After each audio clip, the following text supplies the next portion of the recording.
selamat datang di Serangkai Sausan bareng kalian biasa. Dan akhirnya ya Squid Game Season 3 ini udah tayang di Netflix, udah bisa kalian tonton. Dan ini harusnya menjadi seri penutup untuk serial Squid Game yang udah banyak banget orang yang suka dari season satunya. Aku termasuk salah satu yang suka dari season satunya, tapi aku lumayan drop sebenarnya di season 2 episode terakhirnya, atau episode 7 kalau nggak salah yang terakhir, yang dimana itu ngancurin banget semua cerita yang udah dibangun di season 2 1 sampai 6 ya. Walaupun kita akan ngobrolin season 3-nya lebih lanjut, tapi nggak betul kalau kita nggak bahas season 2-nya, karena ini masih jadi satu kesatuan yang harusnya nggak usah dipisah. Jadi 2 season pun bisa jadiin satu aja, lebih compact kayak gitu. Nah, tentunya ini ada spoiler alert, jadi buat kalian yang belum nonton, kalian tonton terlebih dahulu di Netflix. Sudah langsung tayang semua episode, jumlahnya ada 6 episode. Kalau kalian belum nonton yang season 2-nya, season 2 kalau nggak salah ada 7 episode, jadi kurang lebih ada 13 episode yang bisa kalian tonton semuanya langsung di Netflix ya. Dan di Squid Game season kedua dan ketiga ini masih melanjutkan kisah Gi-hun ya, pemenang dari Squid Game Season 1 yang kemudian berencana untuk menghancurkan permainan Squid Game ini gitu dari dalam. Dia ingin menjadi pemain lagi untuk bisa ngancurin ya semua permainan ini dan tidak berlanjut lagi. Nah, gimana perjalanan Gi-hun? Sekali lagi spoiler ya. Jadi buat kalian yang belum nonton, kalian tonton terlebih dahulu. Di sini kita akan breakdown ya. Kita akan ngobrolin, bahas semua karakternya, bagus jeleknya film ini atau dari game-gamenya, apakah memang film ini worth it banget buat ditunggu atau ini jadi film yang milking doang atau cash grab doang. Nah, ini adalah obrolan atau serangkai opini dari Serangkai Satu Channel.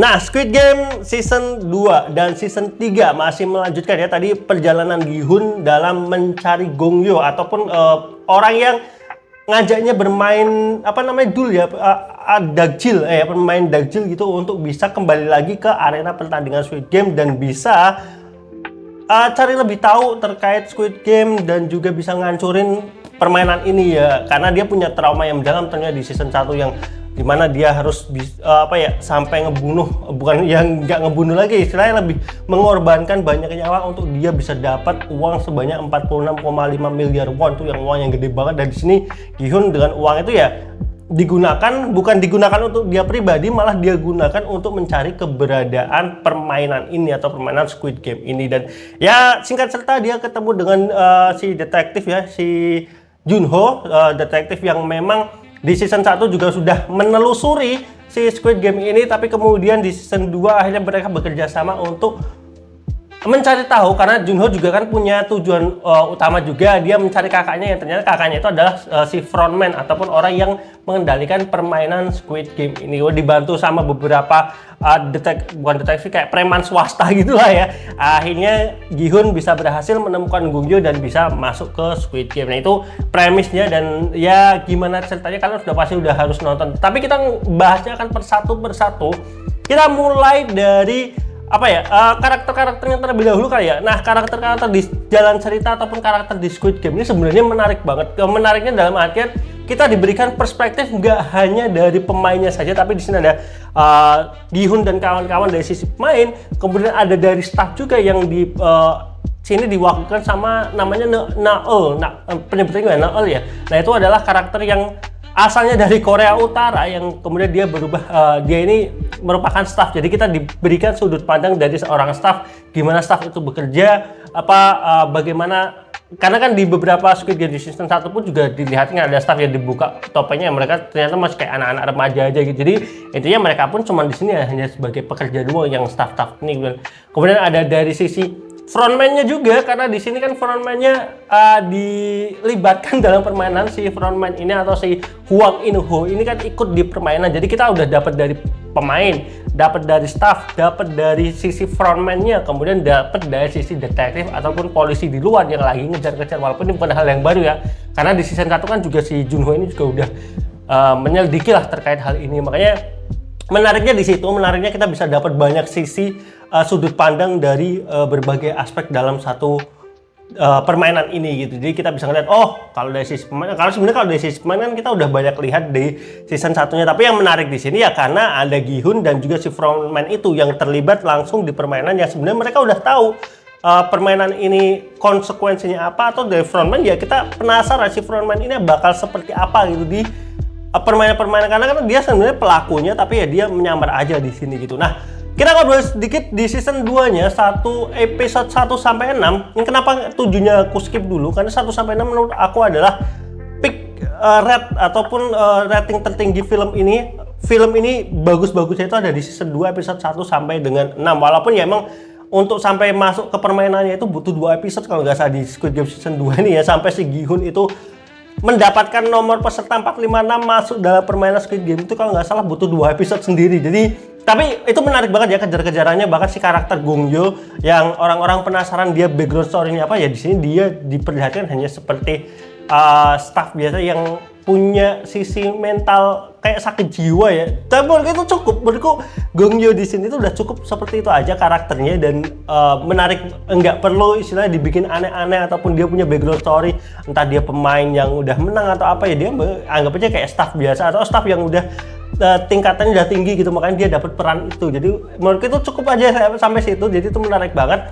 Kemudian dari karakter-karakternya nih, kalau di season 1 itu kan ada si kayak cenayang, kemudian ada premannya juga ya. Jadi kan kubunya itu kelihatan banget si preman itu mengendalikan sebagian besar orang-orang di sana gitu, di kubu lawannya Gi-hun ya. Kalau di season 1 ya, Gi-hun kan timnya kan ada yang dari orang Pakistan atau mana itu, Pakistan, kemudian ada yang kakek-kakek, ada itu konfliknya sebenarnya bagus sih. Di season 1 ada konflik. Nah, tapi di season 2 itu lebih diluaskan lagi dari sisi karakter-karakter yang ingin dikasih spotlight. Katakanlah satu udah pasti ada Gi-hun ya dari 456. Kemudian di peserta 001 itu ada Hwang In-ho atau si frontman-nya itu yang terlibat langsung. Kemudian ada dua orang yang punya kisah asmara, bukan kisah asmara sih sebenarnya, karena ya si wanitanya hamil, si cowoknya ini nggak bertanggung jawab ya. Ada si nomor 333 Myung-ji sama nomor 222 atau si Junhye yang diperankan Jo Yuri. Ini aku apa karena depanku kebetulan udah aku tulis nama-namanya sama nama-nama pemainnya, jadi biar nggak lupa siapa aja. Kemudian ada karakter yang transgender juga yang diceritakan di sini, maksudnya transgender gitu. Aslinya aku nggak tahu apakah dia transgender atau enggak, cuman di sini ada nomor 120 yang perannya menarik banget di sini. Kemudian ada gengnya Top ya, TOP Big Bang kalau kalian tahu. Nah, itu kan istilahnya grup begundalnya lah di Squid Game season 2 dan 3 ini. Itu ada Top, itu dia di nomor 230. Kemudian ada timnya itu ada 380 yang Semi, yang cewek yang tindikan itu yang keren banget itu. Kemudian ada si cowok yang ngikutin terus Semi, yaitu di nomor 125. Kemudian ada juga dari 124 gitu yang ya anak buahnya si Top inilah ya. Itu dinamika kelompok ini sebenarnya menarik banget gitu, karena mereka ya istilahnya kayak udah masuk tuh kayak mereka ternyata udah satu kelompok sendiri, dan mereka punya masalah juga sama si karakter 333 atau Myung-gi yang cowoknya si yang Jo Yuri yang hamil itu ya cowoknya. Kemudian ada ibu anak juga di sini 007 dan 149. Kalau di season 1 itu ada kakek-kakek, di season 2 dan 3 ini ada ibu dan anak. Ini juga menarik banget sih dinamikanya di 007 sama nomor 149.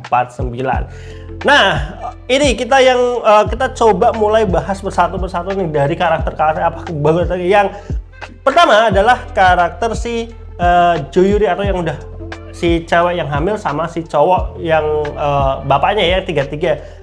Background story-nya bagus, aku jujur suka gitu. Si 333 itu kan dia punya masalah di ya pemain semacam judul atau kripto atau apalah, atau intinya kayak gitu, yang dia akhirnya punya utang banyak gitu. Dan dinamika mereka tuh sebenarnya bagus, aku suka gitu. Maksudnya gimana si karakter ceweknya itu nggak mau terima si cowoknya karena ya udah ditinggalin juga gitu. Si cowoknya itu ya berusaha untuk mendapatkan hati si ceweknya lagi, tapi dia juga nggak bisa gitu ngedeketin dia karena dia ya punya batasan sendiri, sama dia punya kelompoknya sendiri gitu. Sampai kemudian di apa ya, tapi nanti kita skip aja di akhir karena ini bener-bener nanti mereka ini sampai ke akhir season 3-nya ya, jadi kalian udah tahu lah. Nah, tapi yang aku mau ngobrol ini dari timnya TOP ya, ataupun karakter-karakter dari timnya Top ya. Yang pertama, memang dari sisi akting semuanya bagus, aku Top juga suka gitu, begundalnya suka, dan keputusan dia dibunuh di awal tuh juga menurutku sebenarnya menarik gitu, karena akhirnya orang-orang di bawah Topnya ini jadi bersinar gitu, mereka jadi muncul karakter-karakter, jadi dengan perannya top yang seperti itu menurutku udah cukup. Dan kemudian matinya Semi 380 yang membuat si karakter 125 ini, yang si cowok culun ini kemudian naik gitu perannya berhadapan sama nomor 124 yang gila gitu. Itu keren banget. Aku suka sih yang gila itu. Aku menurutku itu adalah salah satu top karakter di season 3-nya ya. Aku bisa langsung sebut aja season 3 dia salah satu top karakter yang bikin dinamika gamenya itu jadi menarik, terutama hubungan dia waktu sama si karakter nomor 333 si Myunggi di arena peta umpet. Itu menurutku menarik banget.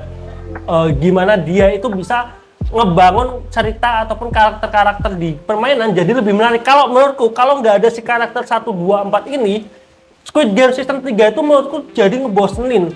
Karena selain dia, sisanya itu kayak kebanyakan ngobrol, kebanyakan diskusi. Jadi tanpa hadirnya dia, gila, season 3 itu kayaknya ya, kalau aku pikir lagi, ceritanya menariknya, ketegangannya cuma dibangun sama si karakter satu ini, si karakter 124 ini. Selebihnya aku nggak suka. Maksudnya selebihnya itu kayak cuma ngobrol-ngobrol, tanpa dia permainannya akan jadi ngebosenin banget. Makanya ketika dia mati di arena itu ya, arena game yang lompat tali, itu bikin game terakhirnya jadi ngebosenin. Tapi nanti kita bahas masalah gamenya. Tapi menurutku ketika karakter dia mati, cerita ke belakangnya jadi ngebosenin karena memang nggak ada karakter psikopat setelahnya. Walaupun ada satu karakter yang di lompat tali itu yang di akhir dia ngedorongin orang-orang yang berhasil, tapi menurutku itu ya bukan seseorang yang dibangun ceritanya dari awal, tapi jadi kayak di situ tiba-tiba diadakan gitu ya, ya wajar. Tapi maksudnya wajar, cuman karena karakternya bukan seseorang yang di spotlight dari awal, jadi nggak menarik gitu. Kecuali ya ini si 124 ini dinamikanya bagus banget. Terus si pecandu itu ya dia sebagai counternya aja, counter dari karakter 124 ini. Dan keberhasilan dia sampai di akhir dengan aku nggak suka endingnya aja, nggak suka cara dia mati aja. Maksudku cara halusinasi seperti itu kayak ngebosenin gitu. Maksudnya apa ya, aku sih pengen ketika dia halusinasi ya dia menjadi ancaman buat yang lain, tapi di sini enggak, dia kayak berada di tebing akhirnya mau dibunuh dengan gitu aja. Jadi menurutku nggak menarik secara kematiannya. Walaupun tadi dia itu bagusnya ketika ya terjadi dinamika sama si peserta nomor 124 tuh menarik banget ya gitu. Kemudian si karakter ibu dan anak nih, si 007 sama 149. Ini aku suka, maksudku dinamika mereka itu bikin film ini lebih ceria gitu, karena menarik gitu ya, berantem ibu anak ini gitu. Walaupun memang jujur aja butuh kepanjangan untuk bikin dinamika mereka itu bergejolak. Jadi dari game pertama lanjut game kedua, oke lah, itu ada dinamika yang gede banget. Maksudnya si anak milih lanjut, si ibu milih enggak, dan itu kan akhirnya bikin mereka ada perselisihan. Tapi kemudian setelah itu game 3, game 4, game 5 itu ya dinamikanya gitu-gitu aja gitu. Maksudnya nggak berubah, nggak ada penambahan yang baru sampai kemudian mereka matinya ataupun game overnya si karakter ibu anak itu. Ini yang bikin salah satu Squid Game season 3 itu bikin aku nangis. Artinya sedihnya itu dapat gitu. Gimana karakter ibu-ibu ini yang gila, perannya si ibu-ibu keren banget sih. Yang jadi ibu-ibunya bener-bener sedihnya itu kerasa banget feelnya ketika dia harus ngetusuk anaknya, ngebunuh anaknya itu. Wah, itu salah satu best moment di season 3. Salah satu best moment di season 3 menurutku malah di situ.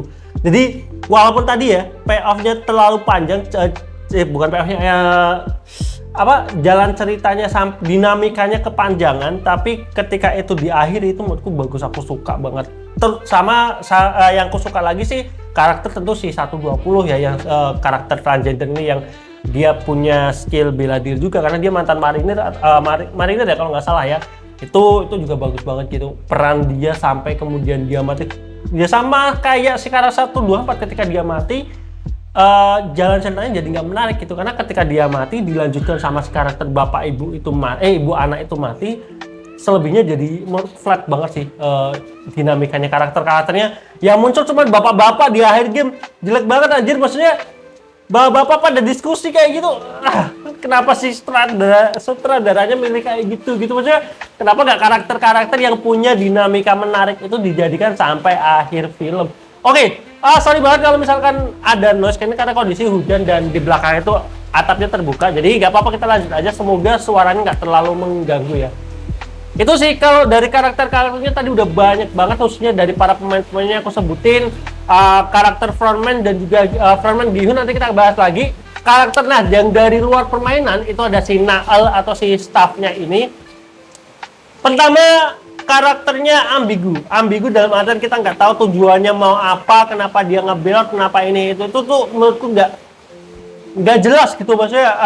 Ya moral kompasnya si karakter ini tuh nggak bisa apa ya, aku pribadi sebagai penonton kayak nggak tahu ini tuh kenapa dia ngelakuin ini, kenapa dia berubah haluan, kenapa dia mau gagalin operasi itu gitu, tujuannya apa itu nggak jelas di si karakter si Naal ini. Entah aku yang kelewatan atau gimana, karena menurutku ini karakter dinamika moral kompasnya itu nggak jelas ya, sampai kemudian dikasih tahu dia punya hubungan sama si nomor 2-nya, si ketua stafnya, kepala stafnya yang baju hitam itu yang baju hitam itu ya, yang sama-sama dari Korea Utara ya. Itu menarik aja sih, dikasih background story kalau si ketuanya itu ternyata juga dari Korea Utara. Kenapa dia ngambil ginjal? Karena dulu dia juga punya anak atau istri atau siapa gitu yang meninggal karena nggak dapat ginjal satupun gitu. Akhirnya nah itu ya menariknya cuma di situ, tapi sampai dia punyalah ada hubungan sama satu pemain 246, tapi ya itu moral kompasnya dia tuh agak aneh gitu, untuk kayak terlalu dipaksakan ada gitu di sini. Kenapa dia harus jadi staff? Kenapa dia gini, terus di ending sebenarnya aku punya harapan di mana aku pengen si Noel ini, si staff ini, dia akan jadi orang yang membesarkan anaknya dari 222 ataupun pemenangnya Squid Game sendiri kan bocah bayi ya. Aku pengen dia gitu, kan dia kehilangan anak ya, aku pengen dia yang akhirnya ngerawat. Menurut aku ketika keputusannya akhirnya si Naal ini mau ngerawat anaknya itu, akhirnya di situ dia punya peran kita harus ya, karena nanti dia di akhir menjadi peran yang akan mendapatkan balasannya. Dia kan meninggalin anaknya, sekarang dia mendapatkan sesuatu yang baru untuk bisa dia besarkan. Menurutku oke, itu perfect. Tapi yang gue nggak perfect, tapi maksudnya dengan yang sekarang ini tuh jadi nggak nyambung gitu ya. Si karakter kalau film itu kan sebenarnya bagusnya ketika spotlightnya dipecah-pecah, ada dari peserta, ada dari detektif. Itu ada satu titik temu di mana mereka akhirnya ketemu ataupun akhirnya mereka saling membantu, bukan saling membantu, saling berhubungan. Tapi di sini itu dia tuh kayak nggak terlalu punya berhubungan banyak. Orang nyatanya si Junho aja sebenarnya udah mau sampai ke pulaunya tanpa ketemu sama karakter si bapak-bapak yang diselamatin itu juga nggak, kayaknya tetap bakal ketemu si pulaunya ini. Jadi menurutku perannya si dia ini ambigu aja dan nggak terlalu nyambung ke karakter yang lainnya. Spotlight yang dia dapatkan itu kurang dijalin bagus aja sih gitu. Nah yang jadi permasalahan tentu adalah di film Squid Game season 2-3 yang jelek mampus itu adalah karakternya Junho, ataupun si detektif yang nyari kakaknya atau nyari frontman yang season 2 sampai season 3 itu kerjanya cuma di kapal nyariin, nerbangin drone, nyari pulau-pulau. Ceritanya nggak menarik, konfliknya nggak menarik, endingnya juga nggak menarik, nggak ada redemption atau pembalasan gitu. Dengan sepanjang itu season 2 1 sampai 6 kita tungguin aksinya apa, sampai episode 7 kita tungguin nggak ada aksinya, kita lanjut season 3 sama aja dari episode 1 sampai episode 6 nggak ada kelar-kelarnya. Maksudnya kerjanya cuma di kapal, di laut ya, ada konflik-konfliknya tapi mungkin itu nggak menarik sama sekali karena emang nggak langsung to the point ketemu sama arena Squid Game-nya, dan endingnya juga udah ketemu sama kakaknya juga cuma diliatin gitu doang, nggak dikasih redemption gitu loh, kayak pembalasan. Kita udah nunggu sampai 2 season tapi hasil cuma gitu doang. Ini menurut karakter sampah di Squid Game ini yang menurutku nggak ngejalanin, nggak ngegerakin cerita sama sekali.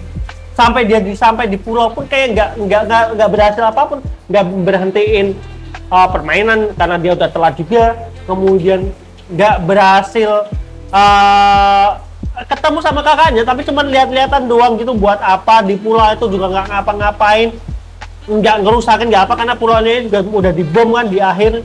Terus keputusan dia dikasih bayi itu juga aneh banget. Maksudnya kenapa dia gitu, ya mungkin kakaknya kayak ini tak kasih bayi gitu biar buat kamu rawat, tuh aneh banget. Mesti kenapa harus dia itu setelah karakter yang nggak penting ini. Menurutku ini di season 2-3 dari semua karakter yang ada, menurutku ini ada karakter paling harusnya menjadi karakter yang penting, tapi di sini paling nggak guna. Aku bilang nggak guna aja lah, bukan nggak penting, nggak guna, karena ya nggak sama sekali nggak ada efeknya kecuali yang ngebongkar terkait permainan ini. Entah itu berhasil atau enggak, karena kita nggak dilihatin ya.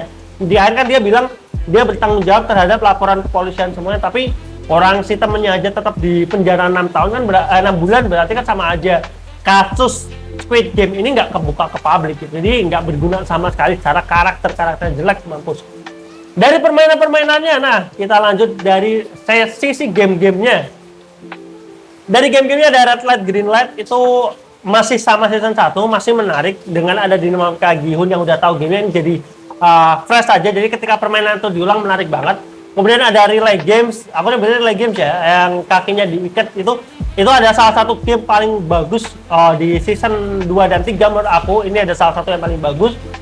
Aku no komentar kali ini. Kemudian di game ketiga ada Merry Go Round yang muter-muter ini juga salah satu game yang bagus.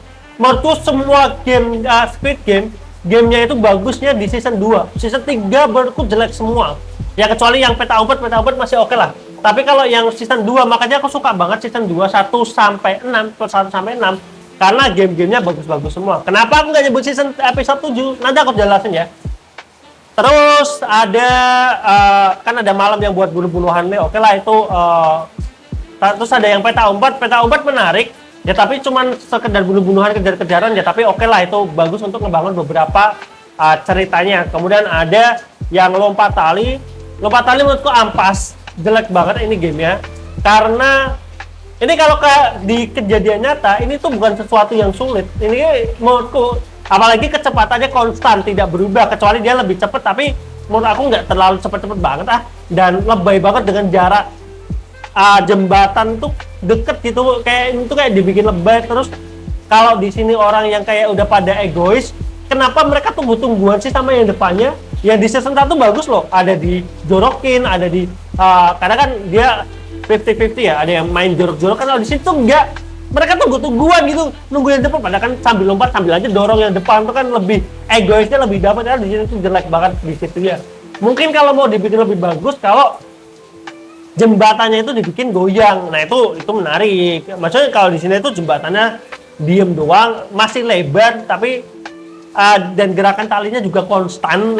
Jadi kayak menurutku ini game yang jelek dan dipaksakan untuk jadi game yang bagus. Jadinya kayak aneh banget gitu, mereka tunggu-tungguan itu harusnya jorokin aja yang di depan ya, tinggal maju.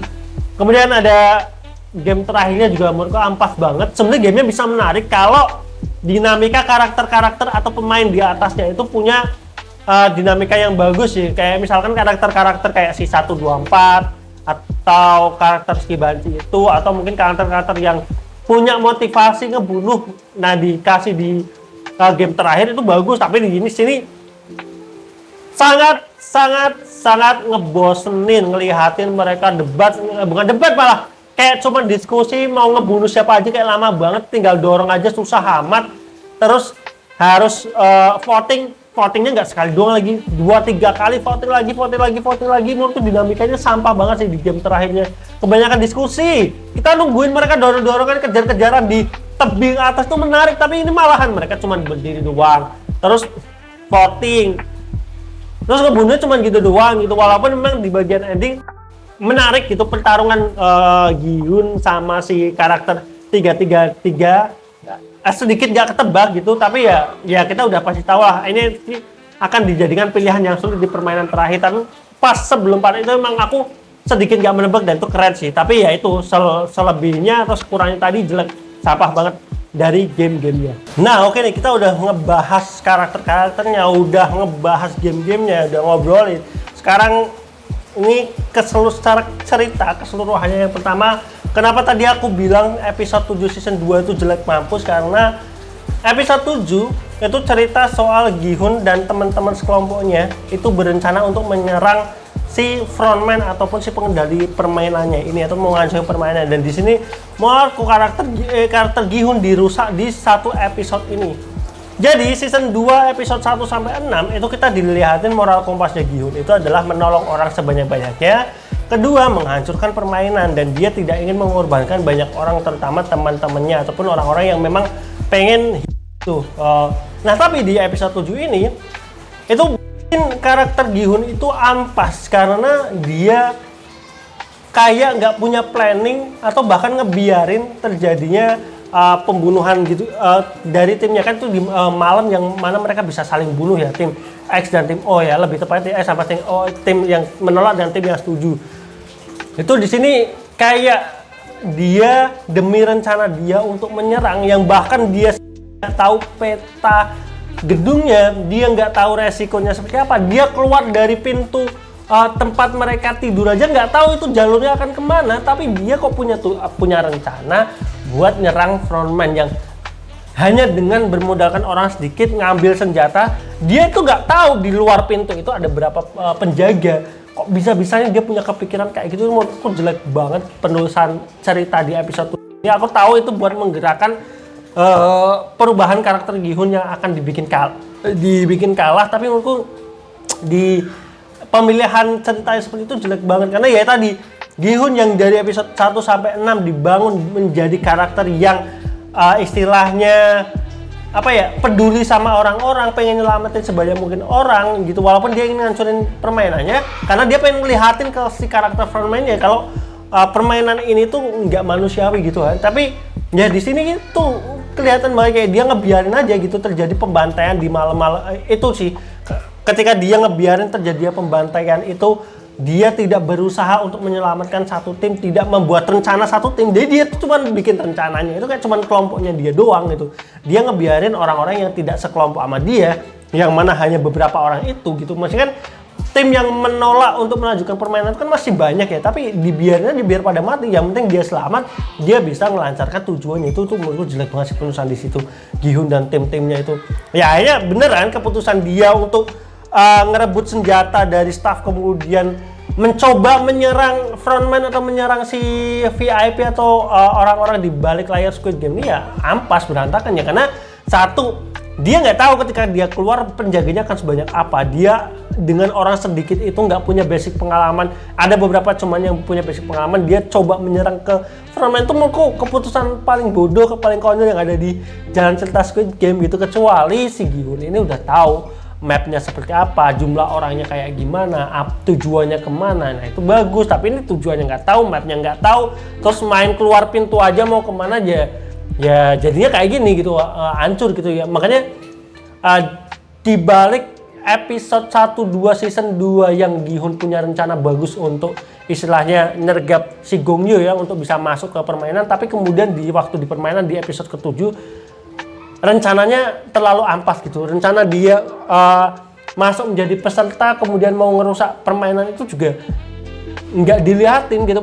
Dia punya rencana matang gitu. Dia punya aku sih sebenarnya pengennya itu dia tuh dibantu sama si detektifnya. Jadi alat komunikasinya itu masih dua arah gitu, si Gi-hun sama si detektif yang di luar. Jadi dia masih dapat informasi dari luar, ataupun nanti si Junho-nya itu entah dapat peta atau entah dapat apa terkait lokasi Squid Game. Nah itu oke, rencana mau nyerbu markasnya oke, karena si Gi-hunnya udah tahu mapnya seperti apa. Jadi masuk akal ya, ini orang dia nggak tahu mapnya seperti apa kok tiba-tiba main selonong aja keluar pintu mau grebek si frontman-nya itu kenapa aku bilang season 2 Squid Game season 2 episode 1 sampai 6 itu ratingnya 8/10, tapi ketika episode 7 ratingnya udah 4/10 karena sejelek itu jalan ceritanya. Makanya di season 3 aku udah gak nungguin. Kenapa? Karena karakternya udah ampas di episode 7 itu, dan kelihatan kan di season 3 itu karakter Gi-hunnya jadi ya dia cuma dibikin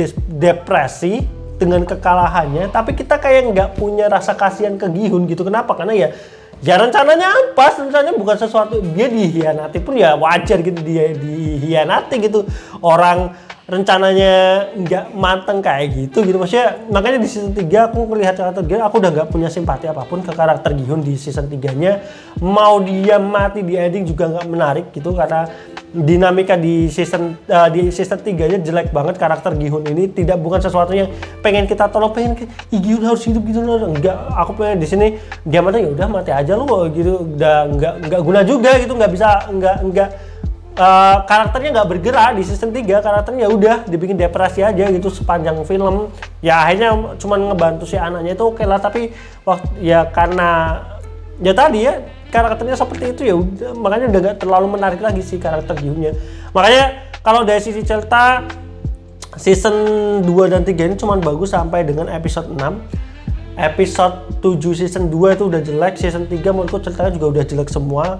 Bahkan dengan Junho yang nggak dapat apa-apa itu bikin film ini makin jelek gitu, karena Junho detektif udah ngejar-ngejar 2 season tapi endingnya gitu-gitu doang, nggak menarik. Karakter staff sama staff yang bisa berhasil keluar tuh ya oke lah, dia dikasih punya ceritanya sendiri, tapi ya tadi aku sih berharap seharusnya dia nggak usah ketemu sama anaknya, jadi dia ya udah ngebesarin anaknya si dua-dua aja gitu. Karena kan dia terakhir dilihatin ya waktu si anaknya itu menang kan dia sampai nangis, ya harusnya dia aja yang ngerawat si anaknya itu, jangan kemudian dikasih ke Junho. Jadi saat cerita itu menarik, game terakhirnya itu nggak menarik banget. Yang dorong-dorongan itu kebanyakan diskusi ngantuk, itu permainan terakhir tapi nggak ada dinamikanya. Orang-orang yang bertahan sampai akhir itu kayak bapak-bapak politik gitu yang lebih banyak ngobrol-ngobrolnya daripada aksinya, itu jauh nggak menarik gitu. Pemilihan orang-orang yang berhasil sampai akhir itu menurutku kesalahan sih, orang-orang yang kayak gitu. Maksudku nggak harusnya kayak si karakter 1, 2, 4 itu bisa atau si pecandu boleh, tapi maksudku jangan dibikin mati kayak gitu doang gitu, dibikin dia itu kayak halusinasi, kayak pengen ngebunuh semua orang aja. Di sini kan jadi menarik ya, jadi kayak ada kejar-kejaran, jadi intinya lebih dapat daripada ini kayak kebanyakan ngobrol, diskusi. Salah satu yang bagus di season 3 ya tadi aja sih kematian bapak, ibu dan anak itu. Kemudian yang si dinamikanya si cewek yang transgender cowok yang transgender itu menarik banget. Sama ini endingnya yang mana sekarang Squid Game cabang Amerika. Aku jujur salah satu yang excited kalau misalkan ini dilanjutkan Squid Game berikutnya, ya aku suka dengan cerita Squid Game cabang Amerika aja, cabangnya cabang Amerika, bukan orang-orang Korea lagi, orang-orang bule aja gitu, karena mereka pasti dinamikanya lebih seru. Banyak kok film-film series Netflix, series luar negeri yang berhasil bikin film bagus gitu, maksudnya nggak harus Korea lagi gitu.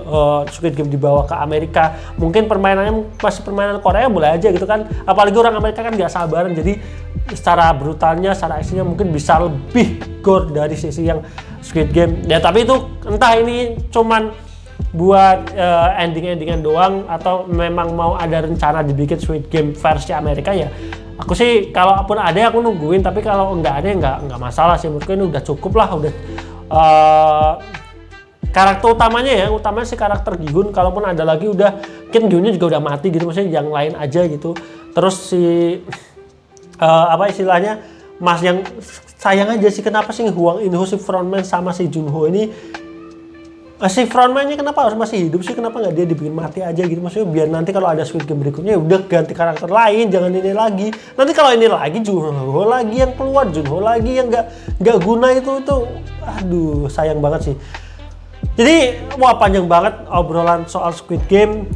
Secara overall Squid Game yang paling bisa aku nikmati masih di season 1, season 2 oke, sampai dengan episode 6 aku nikmatin, tapi season 3 jujur aku sangat tidak menikmati dari sisi permainannya, dari sisi alur ceritanya. Apalagi di episode-episode terakhirnya kayaknya harusnya season 2 dan 3 ini dikompakin jadi satu season aja.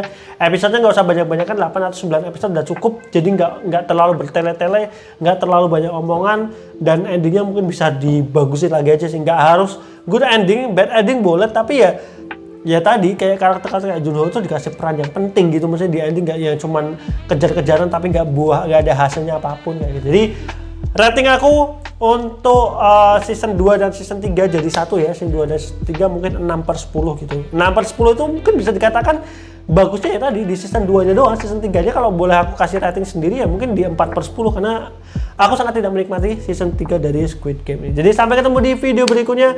Jangan lupa like, komen, dan subscribe. Kalau mau diskusi silahkan tulis di kolom komentar, kita obrolin soal film Squid Game ini, gimana pendapat kalian.